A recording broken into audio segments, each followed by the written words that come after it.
everyone, and welcome back to another virtual lesson. So we're doing really well, and I just wanted to send you a little update on how proud I am of you guys before we start this. The work that's coming through is just phenomenal, and I'm really impressed that every single day I'm getting emails with the work that you've done and the just the hard work and effort that you're putting in. So really keep it up, guys, because I could not be any prouder of you all.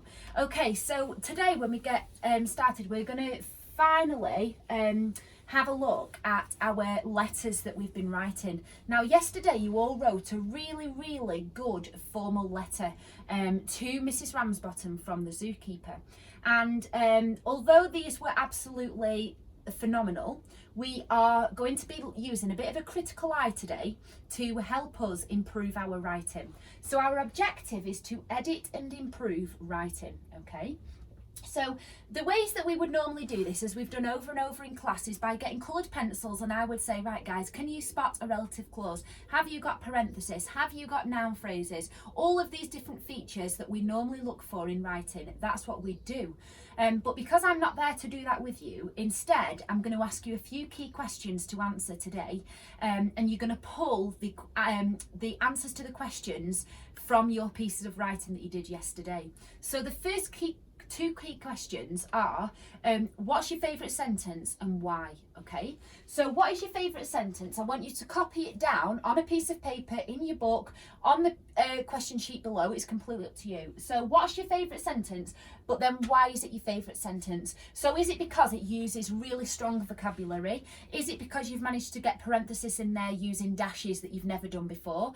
Is it because you've got some of the year 5-6 spellings in there?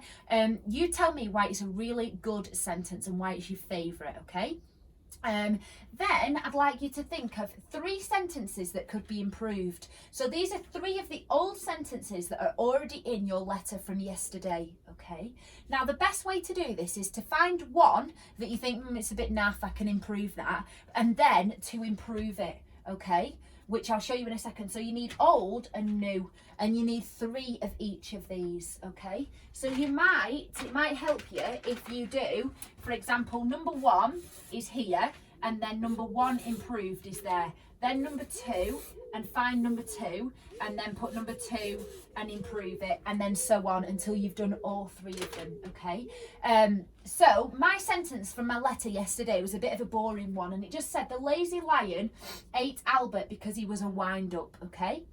So that's the zookeeper just saying, look, this is what's happened and this is why.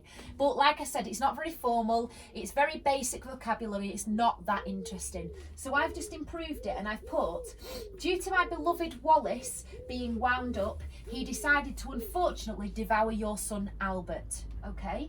So I've underlined 4 different things in blue. I want you to pause the video and have a think, why have I underlined those in blue? Okay, why is it an improved version of this? Okay, so pause the video and have a little think of that. Off you go. Okay, welcome back. So, well done if you did pause the video and had a little go at thinking about why they were more improved and why they were better.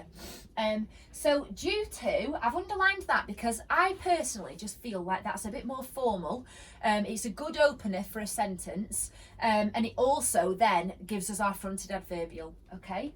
So due to my beloved Wallace being wound up, again, I'm just getting across to Mrs. Ramsbottom that yes, although your son, you love him to death and what have you, I actually love my Wallace, my lion, to death. So I'm getting the point across that actually it's my beloved Wallace as well, my beloved lion, okay?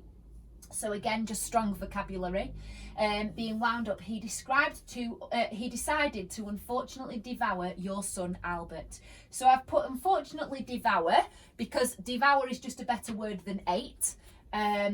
And although, yeah, it's quite sad for Mrs. Ramsbottom to hear that, it's just a fact, and it's better vocabulary, which is what we want. And then here at the end, I've underlined Albert because I've added, with a comma, my parenthesis, okay? So I could take it away, but it would still make sense. So I could have just said, unfortunately, devour your son, but I just added that extra information because I'm getting it across to Mrs. Ramsbottom. Like we said yesterday, on Wednesday, it's really important to address the reader. So that's what I've made sure I've done, okay? So this is what you guys are going to do today. Just a quick reminder as well, date, the long date, the lesson objective and gap, please put it at the top of your work, just so that everything that I'm keeping a record of has clearly got dates on. All right, so super duper, and enjoy your learning today.